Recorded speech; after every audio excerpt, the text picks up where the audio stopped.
बच्चों, इससे पहले आपने विद्या और संस्कृति का थोड़ा सा भाग पढ़ा है। इस आगे 11वें पार्ट में।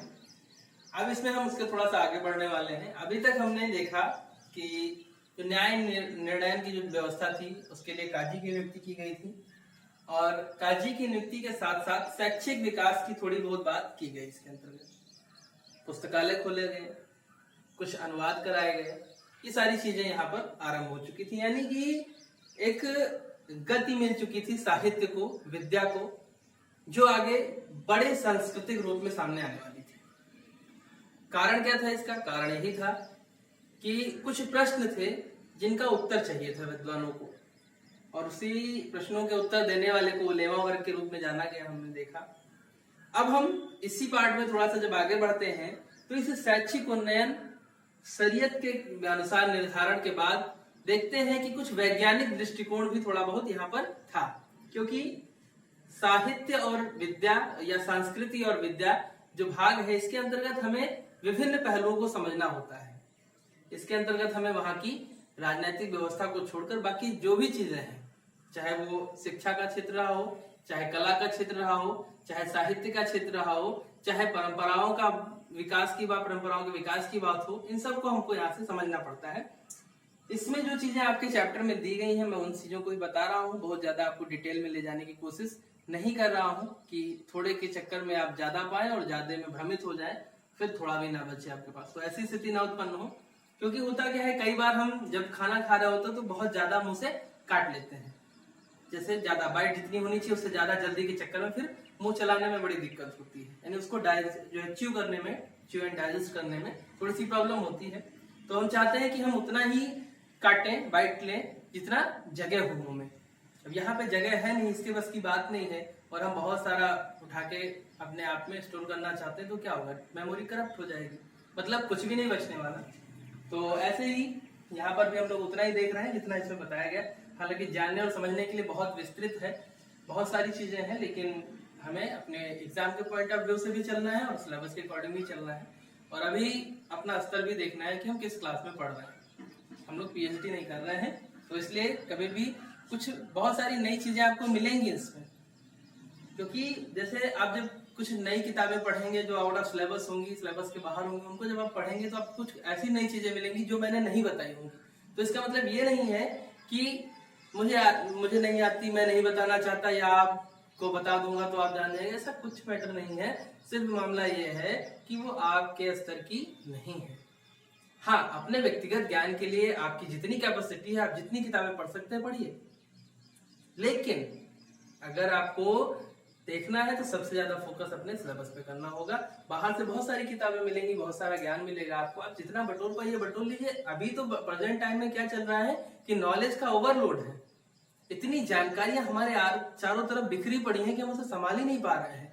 इधर से 4 न्यूज, उधर से 5 न्यूज, इधर से 10 न्यूज, इधर से 10 खबरें आ रही हैं, और इतना फास्ट सिस्टम हो गया है कि अभी मान लीजिए पता चल रहा है कि फास्ट सिस्टम का मैं उदाहरण बता दूं आपको। जैसे मान लीजिए आप जा रहे हैं, आप न्यूज पे पढ़ रहे हैं, अरे दिल्ली में बहुत भयंकर बाढ़, गड्ढे खुले हुए हैं, फिर आप गड्ढे में गिरे, बगल वाला पढ़ रहा है एक आदमी गड्ढे में गिरा।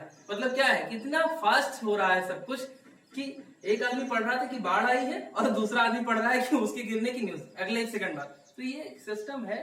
तो हम इतना ज्यादा अपडेट होते जा रहे हैं, इतना ज्यादा चीजें हमारे आसपास हैं कि हम बहुत ज्यादा कंफ्यूज हो जाते हैं। तो उस कंफ्यूजन से बचना है और हमें उन चीजों पे ज्यादा फोकस करना है जो हमारे परीक्षा के दृष्टिकोण से ज्यादा महत्वपूर्ण है। क्यों? क्योंकि भाई लोग अक्सर कहते हैं नॉलेज ही सब कुछ है, सारी चीजें हैं, ठीक है, अच्छी बात है, मैं भी मानता हूँ, लेकिन अगर आपको अपने आप को प्रूव करना है तो नंबर भी लाने पड़ेंगे।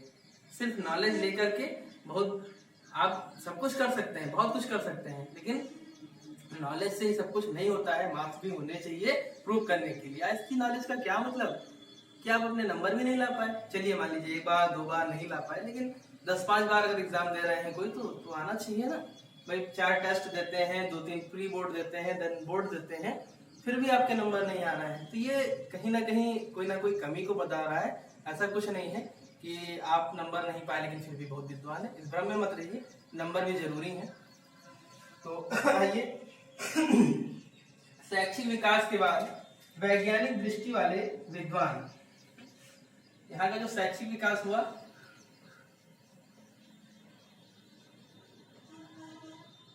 विकास के बाद वैज्ञानिक दृष्टि वाले विद्वान, जब शैक्षिक विकास की बात हो गई थोड़ी बहुत, तो फिर कुछ ना कुछ वैज्ञानिक दृष्टिकोण रखने वाले भी व्यक्ति हमारे सामने आते हैं, हर जगह मिलते हैं, जो थोड़ा सा टेक्निकल सोचते हैं, वैज्ञानिक दृष्टिकोण रखते हैं। तो ऐसे जो लोग थे यहाँ पे, उनको मुताजिला के नाम से जाना गया। ठीक, जैसे अभी हम आप लोग क्या कह रहे हैं, वैज्ञानिक कहते हैं, अंग्रेजी में साइंटिस्ट कह देते हैं। ठीक, इनको कहा गया मुताजिला, यानी यहाँ पर वैज्ञानिक दृष्टिकोण वाले लोग जो थे वो क्या कहलाए, मुताजिला। यानी अब हम देख रहे हैं कि अरब में मुताजिला लोग भी हैं। ये क्या सोचते हैं, ये क्या क्रियाकलाप करते हैं, उसको हम लोग देखेंगे।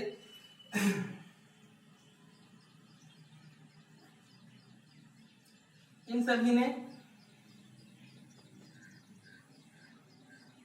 इस्लामी समाज की रक्षा के लिए, समाज की रक्षा का मतलब है कि अगर बीमारी, परेशानी, जो भी दिक्कतें हैं, इन सबसे इनकी रक्षा के लिए यूनानी तर्क और विश्वास का प्रयोग किया। यूनानी तर्क व विश्वास का प्रयोग किया। यानी अगर इनको कोई प्रॉब्लम हो रही है, नजर आ रही है, तो उस प्रॉब्लम को यूनानी व्यवस्था में कैसे हैंडल किया जाता है, उसके अकॉर्डिंग इसको समझने का और हैंडल करने का प्रयास करते हैं। चिकित्सा सिद्धांतों से संबंधित एक पुस्तक, इन्हीं सभी विचारों, विश्वासों को जानकारी प्राप्त करने के बाद, उनको समझने के बाद चिकित्सा से संबंधित एक पुस्तक तैयार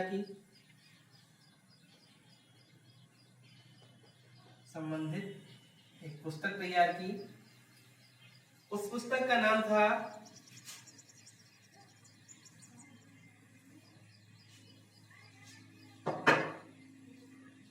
अल कानून फिल तिब। ठीक, अगर आपसे पूछा जाए कि अल कानून फिल तिब क्या है, तो आप बताएंगे कि चिकित्सा से संबंधित एक पुस्तक है। ठीक, जिसको यहाँ के मुताजिला लोगों के द्वारा, ये समूह हो गया, वैज्ञानिक समूह जो भी है, उसको जैसे हम साइंटिस्ट कहते हैं, वैज्ञानिक कहते हैं, तो वैसे मुताजिला है। तो मुताजिला लोगों के द्वारा तैयार की गई चिकित्सा से संबंधित एक पुस्तक थी, जिसमें 760 प्रकार की औषधियों का वर्णन था। इसमें 760 प्रकार की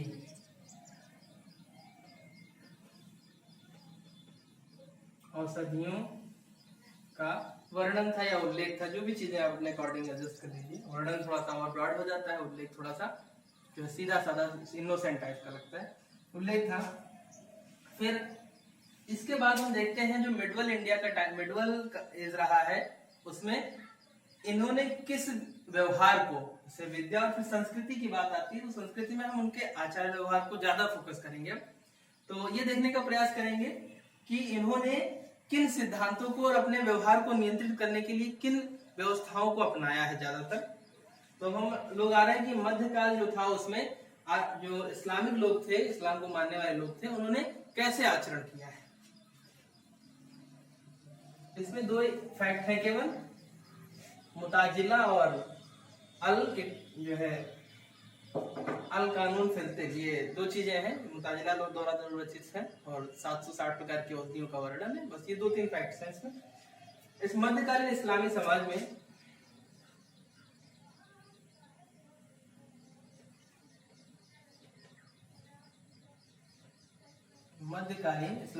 में जो इस्लामिक समाज था, मिडल इंडिया का, सॉरी मिडल एज का वर्ल्ड में, तो उसके अंतर्गत अदब को अधिक महत्व दिया गया।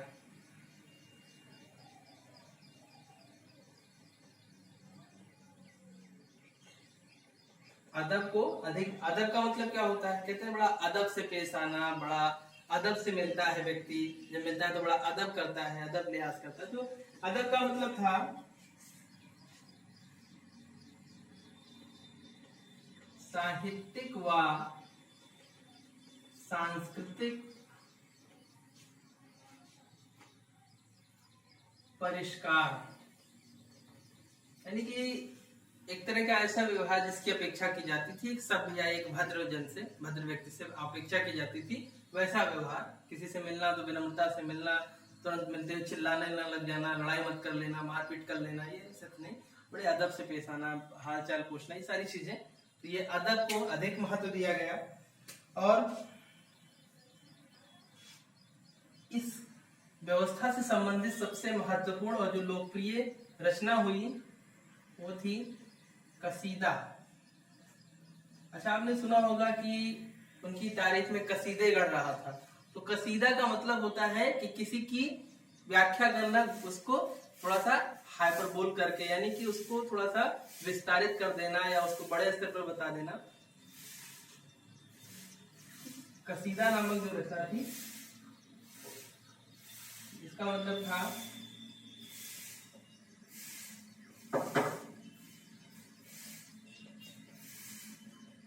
संबोधन गीत। कसीदा मतलब संबोधन गीत होता था, किसी को संबोधित करना है, बुलाना है, तो इस गीत को गाया जाता था, कसीदा होता था। ठीक है। फिर इसके बाद अरब ने ईरान पर जो विजय प्राप्त की, हम उसके बारे में थोड़ा सा देखेंगे, आगे बढ़ेंगे तब।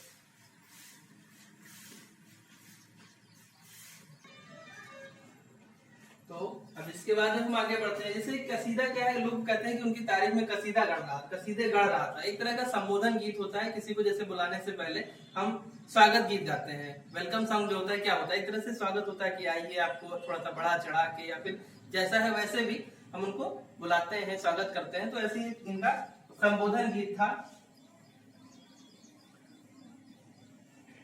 इसके बाद हम जब आगे बढ़ेंगे तो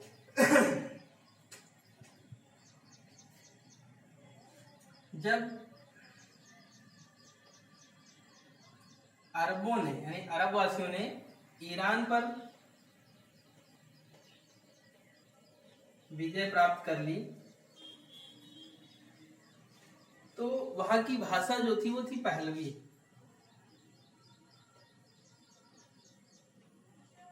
ईरान की जो भाषा थी वो थी पहलवी। वह नई फारसी के रूप में सामने आई। ठीक है। चेंजेस जो है, जो ज्यादा इंपॉर्टेंट चेंजेस हुए हैं वो हम लोग देख रहे हैं, क्योंकि इस टॉपिक से बहुत ज्यादा चीजें नहीं होती हैं, थोड़ा सा बेसिक है, लेकिन जो कुछ इंपॉर्टेंट थिंग्स हैं उसको हम समझ लेते हैं, क्योंकि कभी कभी कुछ चीजें ऐसी मिल जाती है कि समझ में नहीं आता कि कहाँ से कहाँ तक पहुंच गई। तो और इससे थोड़ा सा आगे का चैप्टर जो समझने में भी मदद मिल जाएगी आपको, इसलिए देख रहे हैं। इनका कोई खास मतलब नहीं है, लेकिन फिर भी समझना जरूरी है जब आप पढ़ रहे हैं। तो यहाँ पर क्या होता है कि ईरान पर विजय प्राप्त कर ली, और वहाँ ईरान की जो भाषा थी पहलवी। अगर आपको अभी एक प्रश्न मिल गया कि ईरान की जो भाषा थी अरब आक्रमणकारियों के समय, वो कौन सी थी, ईरान वालों की, ईरान वासियों की जो मूल भाषा है वो पहलवी थी। वो इनके प्रभाव के कारण नई फारसी के रूप में सामने आती है। सामानी राज दरबार, जो हमने पहले देखा है सामानी राजवंश, तो सामानी राज दरबार में एक व्यक्ति था रुदकी, रुड़की नहीं है, रुदकी नाम है, रुदकी व्यक्ति था। इसे नई फारसी कविताओं का जनक कहा जाता है। ठीक, अगर आपसे पूछा जाए कि नई फारसी कविताएं, जो नई फारसी भाषा है, इसमें कविताएं सबसे पहले किसने लिखी, तो वो था रुदकी। इसके बाद इन्होंने छोटे गीत लिखे, जिनको हम कहते हैं गजल, और चतुष्पदी, यानी छोटे छोटे 4-4 पद वाली रचनाएं लिखी, जिसे हम कहते हैं रुबाई। ठीक, अगर आपसे पूछा जाए कि गजल, तो गजल शुरुआत कहाँ होती है, रुदकी जो है, इन्होंने जब छोटे छोटे गीतों को लिखा तो उनको गजल कहा गया, और 4-4 लाइनों की जब पद लिखे तो उसको रुबाई के नाम से जाना गया।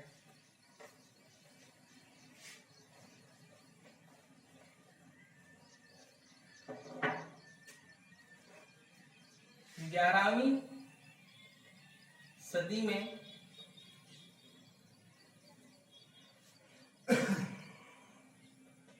गजनी,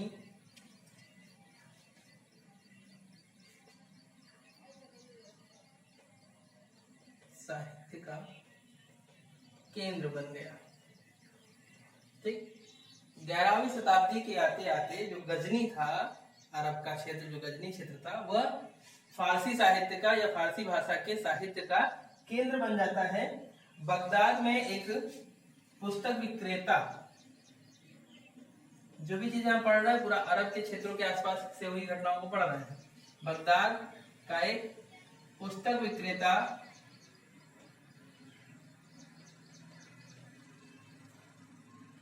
इब्न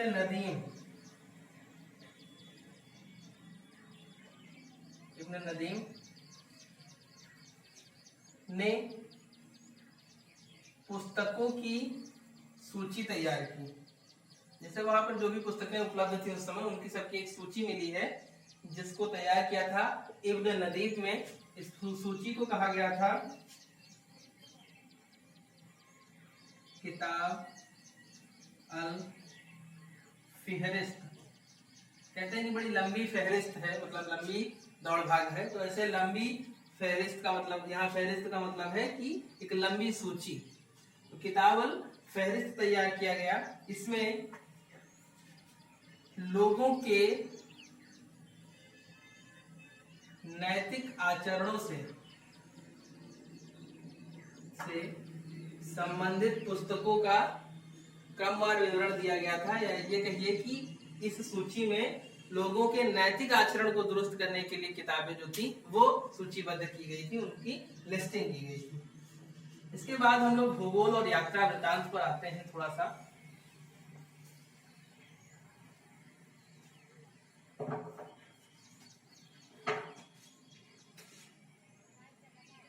भूगोल और यात्रा वृत्तांत, इसको कहा गया है रिहला। रिहला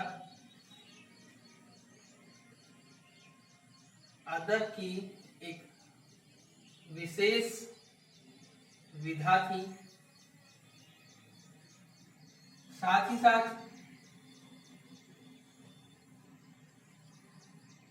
विश्व को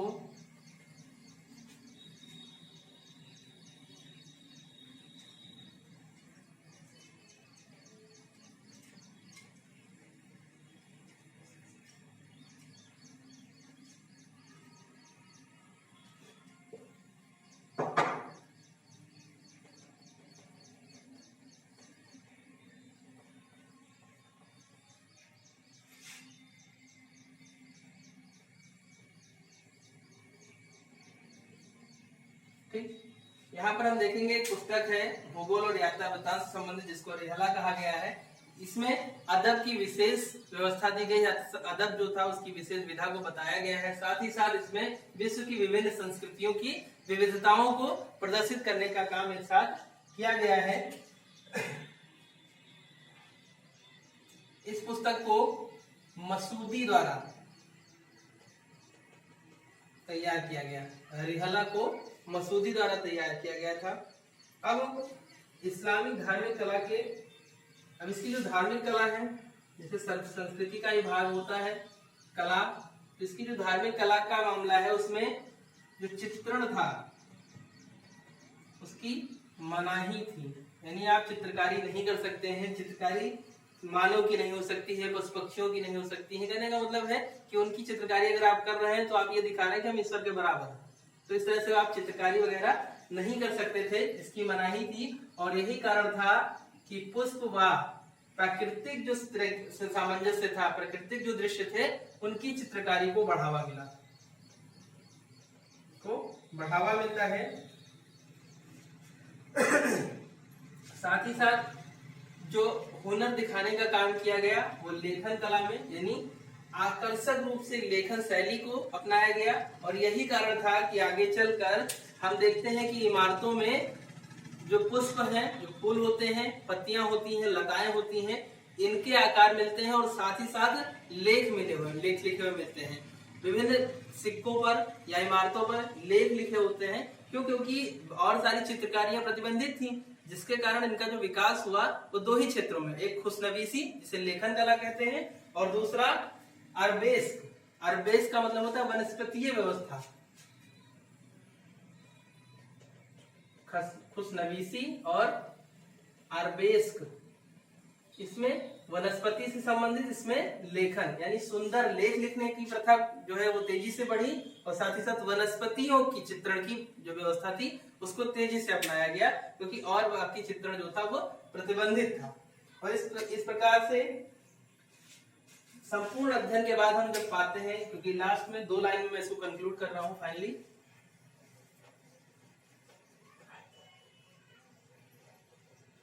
अगर ओवरऑल हम चैप्टर की बात करें तो क्या देखते हैं कि शुरुआत होती है ऐसे,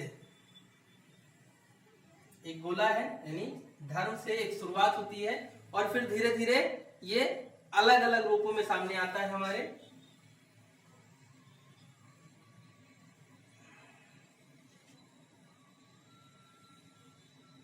ऐसे अगर कर लें, ठीक, तो अब हम अगर देखें तो ये धीरे से अपना पार्ट जो है इसका विभाजित हो जाता है।